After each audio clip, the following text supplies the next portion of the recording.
Hello and welcome to your monthly yoga practice. I almost said meditation, but it's a yoga practice today. And we are focusing today on pelvic floor release. Now, don't turn it off quite yet, okay? You might be thinking to yourself, but I don't need pelvic floor release. I need to strengthen my pelvic floor. And you're not wrong. However, more and more people are coming to me with pelvic floors that are holding on to too much tension. So, what do we have to do? We need to focus on releasing first, and then we need to start layering on the strength because we start to develop these pelvic floor concerns when something isn't quite going right. The pelvic floor needs to have the ability to both contract and relax in order to work optimally. Plus, one way or another, I promise you that these yoga poses are going to feel really fantastic. So let's get right to it. The things that you are going to need for your practice today are a block and a blanket and a chair. So I'm trying to keep it to things that you have at home. When it comes to the blanket, I do recommend using a blanket that is very dense. So these are Mexican style blankets. If you don't have anything like that at home, I do recommend using a towel, preferably a beach towel, so it's much bigger and it has more surface area to it.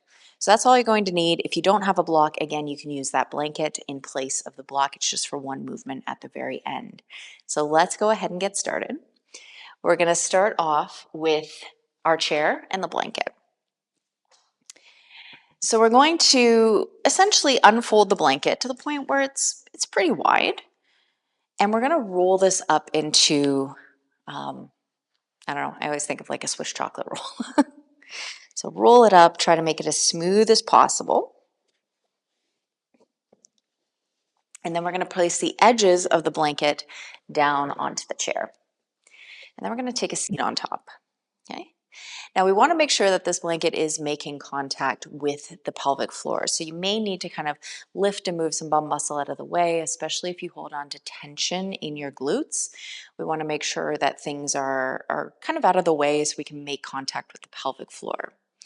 Now, if you are currently experiencing a lot of discomfort, there is a very good chance that your pelvic floor is holding on to too much tension.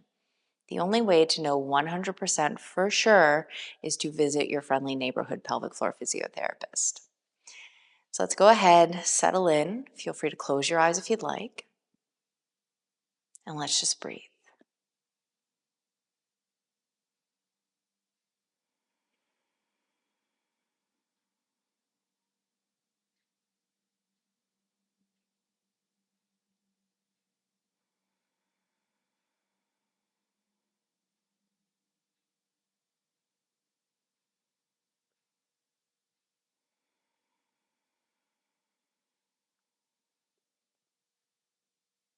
Find that closing my eyes helps me really connect with some of the different movements I'm feeling. So another little bonus tip that you can do here is noticing where your pelvic floor is making contact with the blanket. As we breathe in, the pelvic floor is meant to widen and expand. And as we breathe out, it's meant to draw in and rise back up. Now, we're not forcing either one of these things to happen in any way. They are meant to happen naturally all on their own, especially when the diaphragm is in line with the pelvic floor. They're both breathing muscles. So just like the diaphragm, it opens and expands as you breathe in, and it gently draws in and rises up as you breathe out. No Kegeling required, and no bearing down on the pelvic floor. So let's stay with this for another few breaths.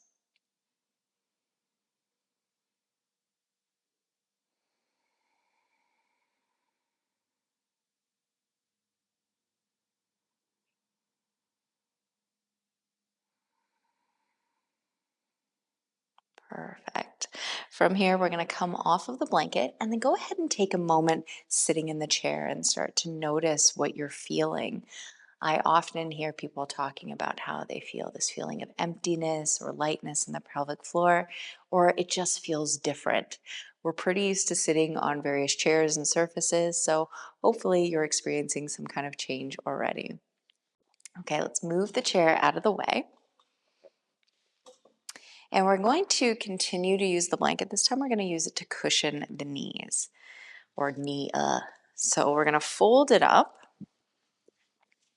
lay it on the floor, And then come into a tall kneeling position. So that's where both knees are on the floor. You're sitting up nice and tall.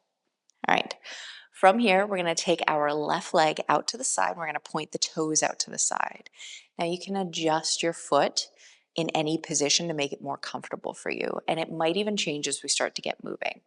So from here, we're going to take a breath in and we're going to slide and bend into one knee. We're going to breathe out and come back.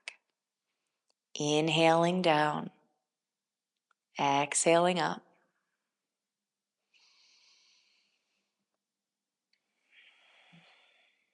Two more.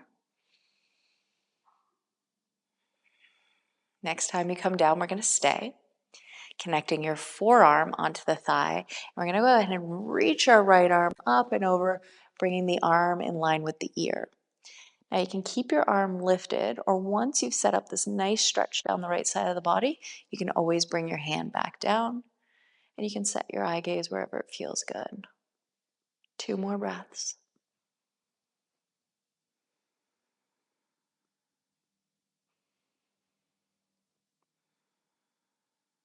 Perfect. Let's make our way onto the other side. Ooh, lost my balance. All right, let's make our way onto the other side. So toes coming out, get yourself nice and comfortable. When you're ready, inhaling down, exhaling up.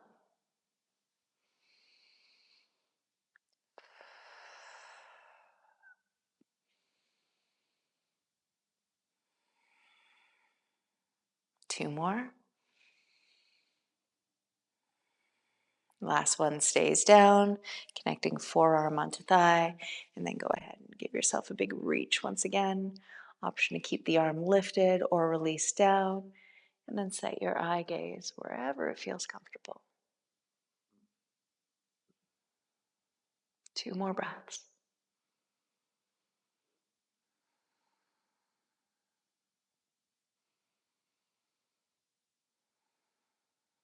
Rise on up. Let's make our way closer to the floor, coming into a seated position. You can move the blanket out of the way now, or you can even sit on top of that if that feels a little bit more comfortable for you. Bringing the soles of the feet nice and wide. Now, soles of the feet wide. It's going to be one of those days. Bringing the soles of the feet together, knees nice and wide. Clearly, I was trying to combine some words together. Feet can be further apart. Feet can be closer. We sit up nice and tall. And then go ahead and hinge from the place where your pants crease, trying to keep your spine nice and long as we come into butterfly position. Now, if it feels easier, you can take your feet a little bit further away. You can bring your feet a little bit closer. Stay and breathe.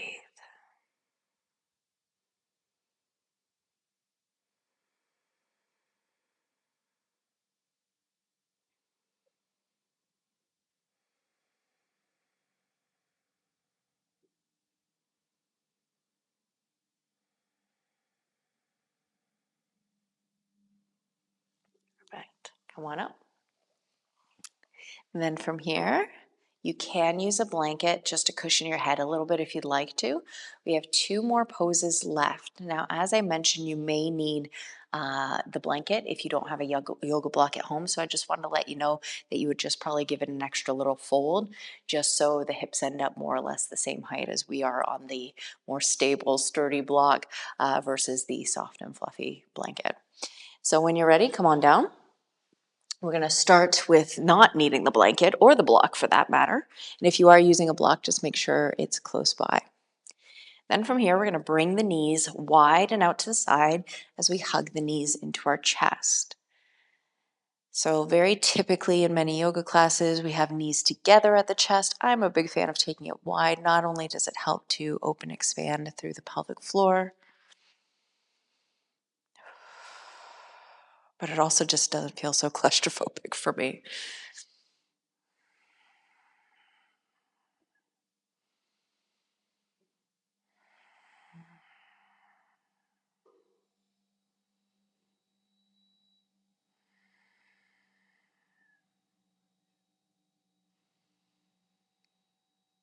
Let's go one more breath.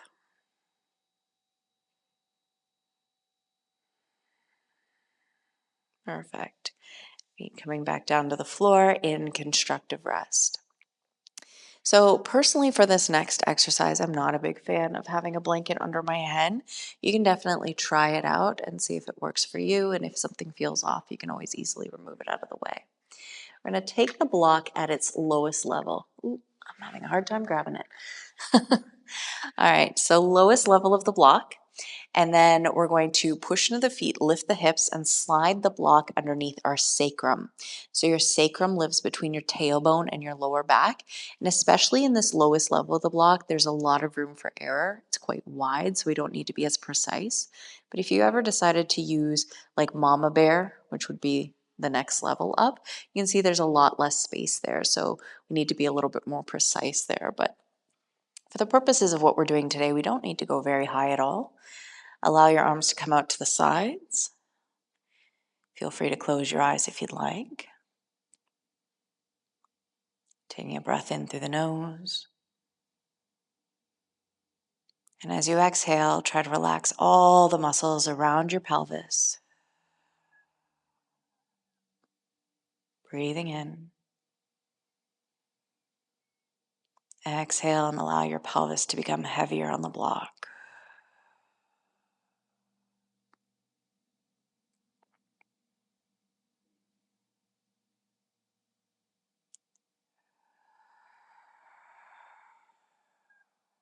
Two more breaths.